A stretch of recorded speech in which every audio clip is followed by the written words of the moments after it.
താര madam പറഞ്ഞ പോലെ തന്നെ പൂർണിമ ഓഫീസിൽ പോകാതെ തടഞ്ഞിട്ടുണ്ട്. ആണോ? അടിപൊളി, സൂപ്പർ അഷിത. എങ്ങനെയാ പൂർണിമയെ തടഞ്ഞത്? അതൊക്കെ എങ്ങനെ സാധിച്ചെടുത്തു? മിടുക്കി. അത് പിന്നെ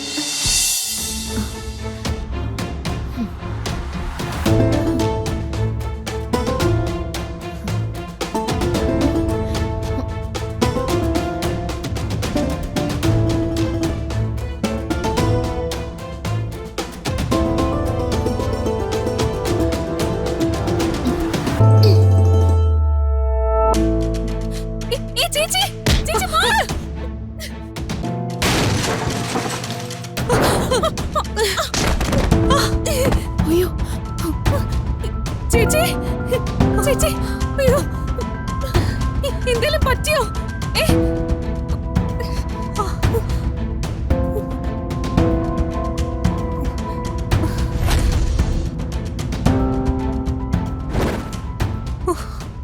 ചേച്ചി, എന്തേലും പറ്റിയോ? ചേച്ചി, കാലിന് എന്തേലും പറ്റിയോ? കാലം നുളിക്കാൻ തോന്നുന്നു ദുർഗ, നല്ല വേദന. വാ, പതിയെ എഴുന്നേൽക്ക്. വാ, എഴുന്നേൽക്ക്. വാ, വന്നേ. വേദനയുണ്ടോ? മെല്ലെ വാ, മെല്ലെ നടക്ക്, ഞാൻ പിടിക്കാം.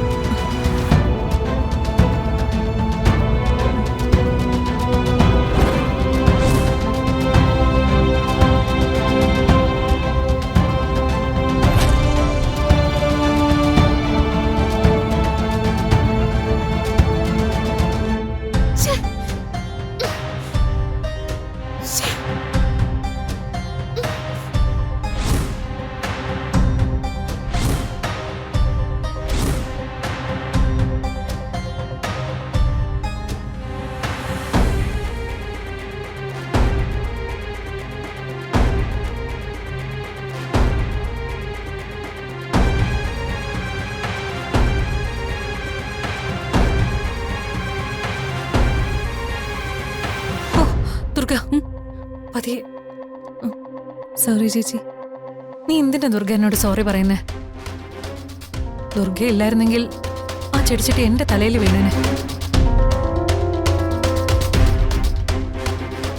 എന്നാലും ആ ചെടിച്ചട്ടി എങ്ങനെ താഴെ വീണത്? കാറ്റൊന്നും ഇല്ലായിരുന്നല്ലോ. ഇനിയിപ്പോ വല്ല പൂച്ചയോ മറ്റോ തട്ടിയിട്ടതായിരിക്കും.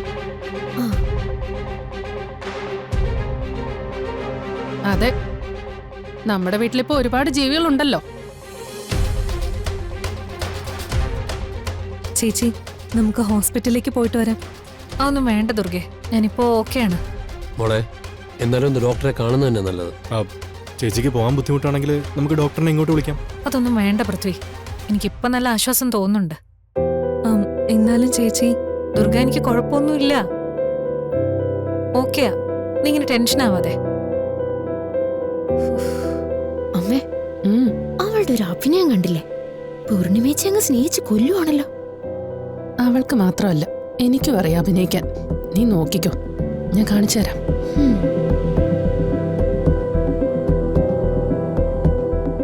ആരുടെ കണ്ണ് കിട്ടിയതാണെന്ന് അറിയില്ല. പാവം പൂർണിമയ്ക്ക് ഓരോ കഷ്ടകാലങ്ങളാണല്ലോ ഭഗവാനെ. അത് ശരിയാ. കഴിഞ്ഞ ദിവസം ആരൊക്കെയോ കൂടി വീട്ടിൽ കയറി ഉപദ്രവിക്കാൻ നോക്കി. ഇപ്പതേ ഇങ്ങനെ ഓരോന്ന് സംഭവിക്കുന്നു. ഈശ്വരാനുഗ്രഹവും കാരണവന്മാരുടെ പുണ്യം കൊണ്ട് ആപത്തൊന്നും പറ്റിയില്ല. ഭാഗ്യം. എത്രയും പെട്ടെന്ന് എല്ലാവർക്കും ദൃഷ്ടി ഒഴിഞ്ഞിടണം. ആദ്യം പൂർണിമയ്ക്ക് തന്നെ ചെയ്യാം. ഒന്നും വേണ്ട ചെറിയമ്മേ, ഞാൻ ഓഫീസിലേക്ക് പോവാൻ ഇറങ്ങിയതാ ഇപ്പോ. അത്യാവശ്യമായിട്ട് എനിക്ക് ഓഫീസിലെത്തണം. അയ്യോ, ഇവരിപ്പോ ഓഫീസിൽ പോയി ശരിയാവില്ലല്ലോ. ഇനിയിപ്പോ എന്ത് ചെയ്യും?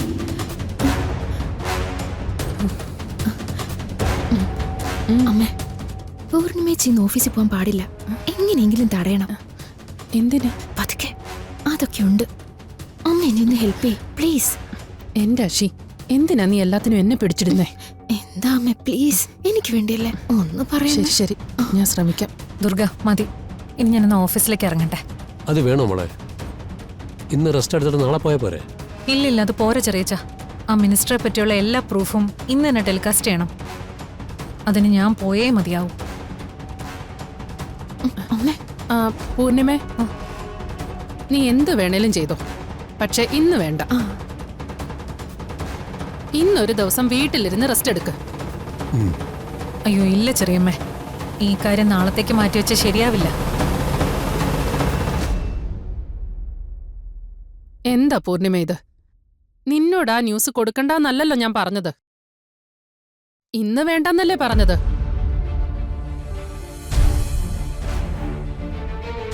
ഇന്നത്തെ ശകുനം ശരിയല്ല, അതുകൊണ്ടാ ഞാൻ അങ്ങനെ പറഞ്ഞത്.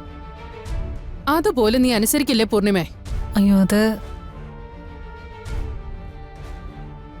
അതോ നിന്റെ കാര്യത്തിൽ ഇത്രയും പോലും പറയാനുള്ള അധികാരം എനിക്കില്ലെന്നാണോ? അയ്യോ അങ്ങനെയൊന്നും അല്ല ചെറിയമ്മേ. ചെറിയമ്മ എനിക്കെന്റെ അമ്മയെ പോലെയല്ലേ. പിന്നെന്താ ഞാൻ പറഞ്ഞിട്ട് കേൾക്കാത്തത്? ഈ വീട്ടിലേക്ക് ഞാൻ ആദ്യമായിട്ട് വരുമ്പോ നീ കൊച്ചുകുട്ടിയാ. അന്നൊക്കെ ഒരു അമ്മയുടെ സ്ഥാനത്ത് നിന്ന് നിന്റെ എല്ലാ കാര്യങ്ങളും നോക്കിയതും ഞാൻ തന്നെയായിരുന്നു.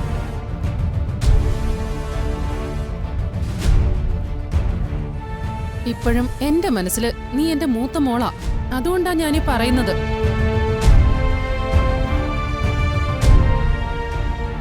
നീ ഇന്ന് ഒരിടത്തും പോവണ്ട മോളെ. ചെറിയമ്മയ്ക്ക് പേടിയാ.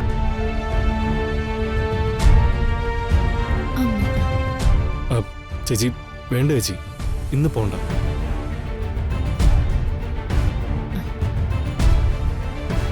ആ ശരി, ചെറിയമ്മ പറഞ്ഞുകൊണ്ട് ഞാനിന്ന് ഓഫീസിൽ പോകുന്നില്ല.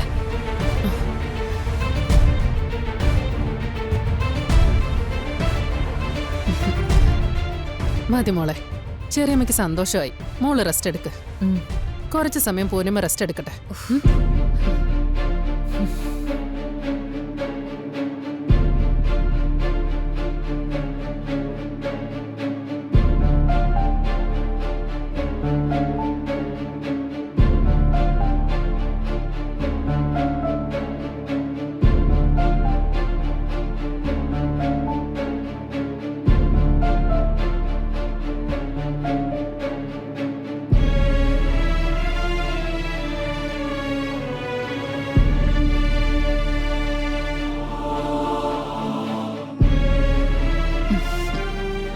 ഹലോ അർഷിത, പറയൂ. താര മാഡം പറഞ്ഞ പോലെ തന്നെ പൂർണിമ ഓഫീസിൽ പോകാതെ തടഞ്ഞിട്ടുണ്ട്. ആണോ? അടിപൊളി, സൂപ്പർ അർഷിത. എങ്ങനെയാ പൂർണിമയെ തടഞ്ഞത്? അതൊക്കെ എങ്ങനെ സാധിച്ചെടുത്തു? മിടുക്കി. അത് പിന്നെ